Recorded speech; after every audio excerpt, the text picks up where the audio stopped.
এরা কি সন্ত্রাসী? দাঁড়ান, এরা কি সন্ত্রাসী? এরা না, এরা না হলে এদের মধ্যে আছে স্যার। এরা আমার সন্ত্রাসী। স্যার এদের মধ্যে আছে অনেক। আপনার সিসি ক্যামেরা আছে না? জি স্যার আছে। তাহলে আমার কাছে আপনার ভিডিও সমস্যা কি? আছে স্যার। আপনার কি আগে কেউ মারছে এরকম করে? স্যার চাকু দেখায় স্যার। আরে একই কথা, একই অজুহাত সমস্ত। আপনারা এই রাতে এই কাজটা করেন না নিজেরাই? এই 4টা পর্যন্ত স্যার দিছি। আপনারা রাতে এই যে নিজেরা এই সমস্যাগুলো করেন রাতে, এই তেলগুলো পাচার করেন বা এই তেলগুলো দমে এইগুলো বিক্রি করে ফেলেন, বা তেলগুলো যাদের যাদের দেওয়ার দরকার দেন, এই যে এনাদের কথা না বলে এই আরো কথা বলতে গেলে ওই যে বলবি যে হ্যাঁ চাকু দেখায়, মারে। আপনাকে কেউ মারছে এ পর্যন্ত? এই কথা তো শোনাই গেলেন, নিজেই তো ক্রাইসিস। আপনার কেউ কাউকে ধরে মারছে? শেষ করি। কেউ কাউকে ধরে মারছে? কেউ কাউকে চাকু দেখাইছে? জি স্যার আমাকে দেখাইছে। আমার প্রমাণ দেখান। প্রমাণ তো এখানে নাই। প্রমাণ কেন? আপনার এখানে দেখালে এখানে সিসি ক্যামেরা আছে না? আমরা তো বলছি তাহলে ব্যবস্থা আমরা নিলে আমরা ব্যবস্থা নিব। সে পলিটিক্যাল মানুষ হলে আমরা তাকে ব্যবস্থা নিব। আপনি আমাদেরকে সেটা আশ্বস্ত করতে পারছেন?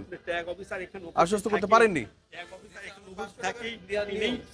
আচ্ছা মনে করেন ইনি সামনে আছে, এনার সামনে যদি কেউ যায় সমস্যা ইনাদের ঘটবে, সমস্যা তো আপনার সাথে ঘটবে না রে ভাই। আপনি শুধু বলবেন যে পলিটিক্যাল যদি কেউ আসে, যদি ওনার সামনে কেউ নিতে চাই বা এলাকার জোর খাটে নিতে চাই, প্রথম প্রতিবাদ তো উনিই করবে, আপনার তো কিছু বলা লাগবে না। স্যার আবার 500 টাকার দেই, আমাদের নিয়ম তো 500 টাকা দেওয়া হবে। যদি না দেই বলে তুই বের হবি কোন দিক দিয়ে দেখবো না। কারণ আপনি বলবেন যে জেলা প্রশাসক থেকে এই যে আমার সব যেগুলো আছে একথা বললাম আপনাকে, কথা বলে তেল দেওয়ার ওটা কেড়ে নেয় আমাদের থেকে। এটা প্রমাণ হয়। আর আর আর কত রকম বাজে অজুহাত আছে বলতে থাকেন, আমি শুনতে থাকি। এরাই জানে, এটাই সব ভাই জানে। একদিন দেখছি ওকে একদিন মারার জন্য আসছিল। এই প্রমাণ আছে। এই তো আপনি কি আমাদের- এমনি কি মানে যাত্রী? স্যার, আমাদের লোক ওনার ওরকম বললে পারে তাহলে আমি চলে যাই, আপনারা নির্ধারণ করেন। তাহলে আমার আর বিচারিক কাজ করার দরকারটা কি? ওরকম ঘটনা সবার সাথেই ঘটে, যারা আইন প্রয়োগ করতে যায় তাদের সাথেও ইয়ে হয়। কিন্তু এর মানে কি আমি আইন প্রয়োগ করে আমি কি ছেড়ে দিব নাকি? বলেন তো দেখি, আমরা কি চলে আসবো নাকি? আরে মানুষের সাথে চলতে গেলে এরকম ঘটনা অনেক কিছু ঘটে। কেউ ই হয় আমাদের কতগুলোতে এ দেখছেন না, আমি অভিযান করতে গেছি তেলে পাম্পে, সে বলতেছে হ্যাঁ আসি, হ্যাঁ আমাদেরও আইন আছে এই আছে, দেখাইছে করে না এরকম। সেও তো একটা উচ্চভাঙ্গে করে। তা মানুষ তো সবসময় ফ্লাড করবে না, এখানে 18 কোটি জনসংখ্যা, সবাই তো একরকম আচরণ করবে না। তাই মেডিকেল করে বুঝাইতে হবে। কেউ ভয় দেখাবে, আমি এখানে কাজ করি আমাকে ভয় দেখায় না, তাহলে আমি থেমে যাবো? আমার তো অনেকই ভয় দেখায়, আমি বড় বড় জায়গায় ধরি হাত দিচ্ছি, এটা করতেছি, আমাকে ভয় দেখায় না? আমি থেমে গেলে তো হবে না। ওনার যে অজুহাত কতটুকু যুক্তিযুক্ত? আর মানুষ তো মারা যাবেই এক সময়, তো ভালো কাজ করে মারা যায়। আর ভালো কাজ করলে কেউ কাউকে মারতে আসবে না। এখন আপনি যদি ওই কাউকে 2 নম্বরই করতেছেন, কাউকে ডুবে দিচ্ছেন, ইচ্ছা মতো কাউকে বেশি দিচ্ছেন, ওই সমস্যা হয় ওইখানে, ও টার্গেট করে রাখে। আর আপনি যদি কারোর সাথে সবার সাথে এক কলম করে জানেন, তখন মনে করে যে না ও রাগী অফিসার হলেও ও সবার সাথে সাম্যতা বজায় রাখে, তখন আর কেউ কাউকে ক্ষতি করতে চায় না। আর না হলে আমি এতদিন থাকতে পারতাম না, আমি অনেক আগে গুম হয়ে যেতাম, মারা পড়ে যেতাম। ঠিক আছে, সুতরাং ওনারা যতই বলুন না কেন উজ্জ্বল দৃষ্টান্ত আমি। ঠিক আছে, তাহলে আমি যেহেতু ফিলিং স্টেশন যারা যারা অন্যায় করতেছে ধরতেছি, তাহলে কি হলো? কিন্তু জানে যে না আমি অন্যায় না করলে সে কিছু বলবে না, তোমরা তো অন্যায় করতেছে সে, তার এমনি চাকু দেখাইতে আসছে। যে চাকু দেখাইতে আসছে ডেফিনেটলি সে ভুল করছে। এরকম ঘটনা ঘটে না তা না, দু একটা ঘটনা ঘটে, নিন্দনীয় ঘটনা। আমরা এই জন্যই বলছি সিসি ক্যামেরা থাকতে হবে। সিসি ক্যামেরা থাকলে আপনি আমাদেরকে দিয়ে দিবেন, আপনার তো ঝামেলা নেই।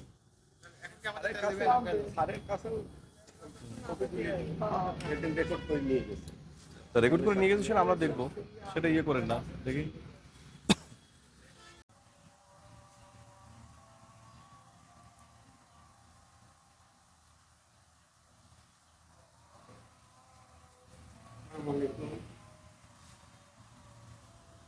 Nur Muhammad ভাই,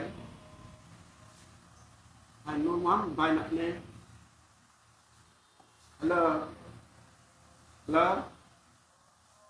হ্যালো, আমি ফারুকখালী থেকে, ফারুকখালী স্টেশন থেকে আসতেন। রনি স্যার আসছি, একটু কথা বলবি আপনার সাথে।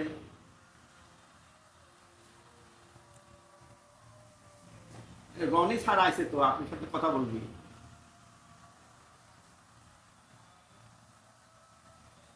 আসে কথা বলবেন, স্যার যদি চলে যায়। কোথায় আছেন আপনি? ওর টিটিসির এখানে চলে আসছে। আপনি টিটিসি বলতে? প্রযুক্তির এই পাশে। আচ্ছা আসি বসি, কথা বলি। না ভিতরে বসবো না। না ঠিক, আপনি একটু বলে একটা ক্রাইসিস আজ সন্ধ্যার পর দিলেন না, ওকে। এখন কি জন্য দিলাম, টাকা অফিসের সাথে কথা বলতে, সেটা ঠিক আছে, ওকে আমি মেনে নিলাম। তাহলে আপনি ওইটা দিয়ে আবার আজকে রেটে কেন বিক্রি করলেন? তাহলে আপনি গতকালকে রেটে তো ঠিক ছিল, ওই তেল তো আপনি গতদিনই নেওয়া, আপনি বুঝেন গতদিনই নেওয়া, আপনি গতদিনের রেটেও বিক্রি করছেন। তাহলে আবার আজকের সময় হয়ে গেলে ওই তেল নিয়ে এসে আবার আজকে সরকার বলছে নির্ধারণ করে যে ঠিক আছে, তাই সেটা তো আপনি যখন নিয়ে আসবেন বেশি দামে তখন বেশি দামে বিক্রি করবেন। আপনি কিভাবে এটা বেশি দামে বিক্রি করলেন তাহলে?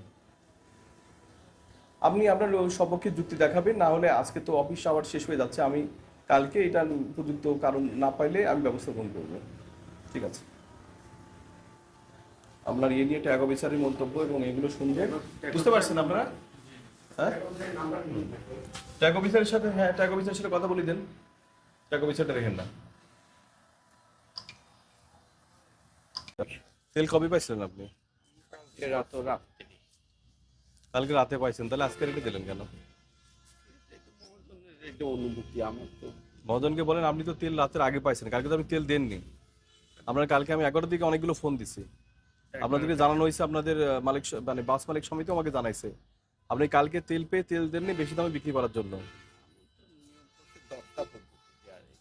আপনাদের এরকম নিয়ম কেউ বলেনি। অফিসিয়াল নাকি অফিসিয়াল? আচ্ছা, তো আপনি তেল পাইছেন কখন আমাকে দেখান, রিসিট দেখান, নিয়ে আসেন, আমি দেখি রিসিটগুলো কয় দিক তেল পাইছেন কি আমি দেখি, সেগুলো চেক করি।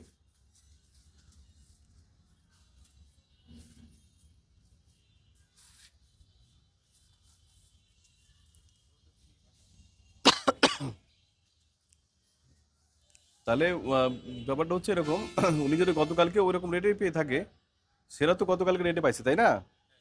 আজকে যখন আসবে আজকে রেটে আসবে তাই না? তাহলে এটা তো ভুল ভুল না? হ্যাঁ, আগের রেটে কিনে সে এখনকার রেটে বিক্রি করতে, সেটা অপরাধ। আপনি একটা জিনিস বোঝেন, এখানে আসেন, আমি যদি মনেও করে নিই যে আপনি কালকে ঠিক সময় আপনি তেল পাননি, আপনার বিরুদ্ধে আমাকে অভিযোগ করতেছে 10টা থেকে, আর আপনি যখন তেল পাবেন তখন তো মজুত করে রাখার উদ্দেশ্য, যদি আপনি আজকে দামে বিক্রি করতেন বুঝতাম যে ভালো, কিন্তু আপনি গতকালকে তেল পেয়ে আজকে রেটে 135 টাকা করে বিক্রি করলেন। তাহলে বলেন, এই যে 135 করে, বা এই যে ডিজেল, আর ডিজেল বিক্রি করছেন কত? 135, আর অকটেন করছেন 140। না, আমার শুধু আমি আসি 2টার থেকে, আমি ডিউটি করেছি, আমি শুধু পেট্রোল পাইছি। হ্যাঁ, ওই তো পেট্রোলে বিক্রি করছেন 135, যেটাই হোক, কিন্তু ওটা তো গতকালকের রেটে আপনি পাইছেন, কিন্তু গতকালকে রেটে তো আপনি পাইছেন সেগুলো কম দামে, তাহলে আজকে কেন বেশি দামে এটা হলো? মহাজন অবশ্যই হি উইল বি সাসপেক্টেড এবং he will be given punished.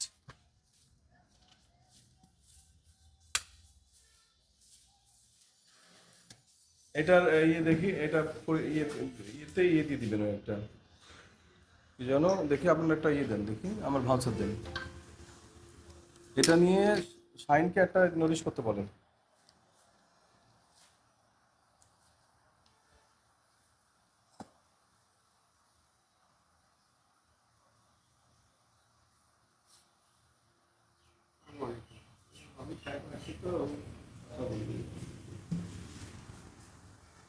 Hello, ওয়ালাইকুম আসসালাম। ওই যে আপনাদের, আমি কালকে রাতে ফোন দিচ্ছিলাম 10:30টার পর থেকে, তো ওই যে আপনাদের আপনাদের এই যে ফারুক ফিলিং স্টেশনে আপনারা গতকালকে তেল নিয়ে আসেন কটার দিকে?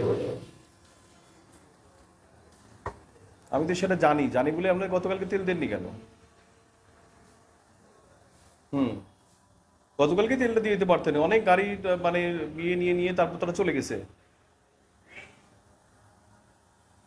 হুম, তো ঠিক আছে, দিয়ে দিতেন, মানুষের তো বাসগুলো তো এগুলো রাতেই নেয়, রাতে দিতেন। হুম,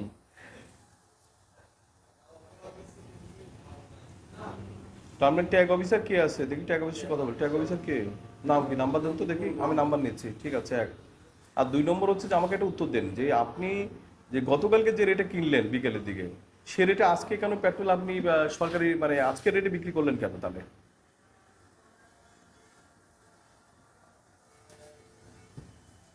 না না, আপনি যে রেটে কিনবেন সে রেটে আপনাকে বিক্রি করতে হবে, আপনি তো এর বেশি বিক্রি করতে পারবেন না তো।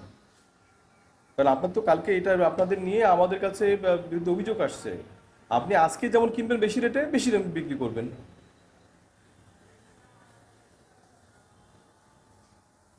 না শুধু সব পাবেন, আপনি নাম বলেন, যেমন আপনার বিরুদ্ধে আমাদের কাছে এরকম লিখিত এবং ইয়ে অভিযোগ দিল, আপনি অন্য পাবেন।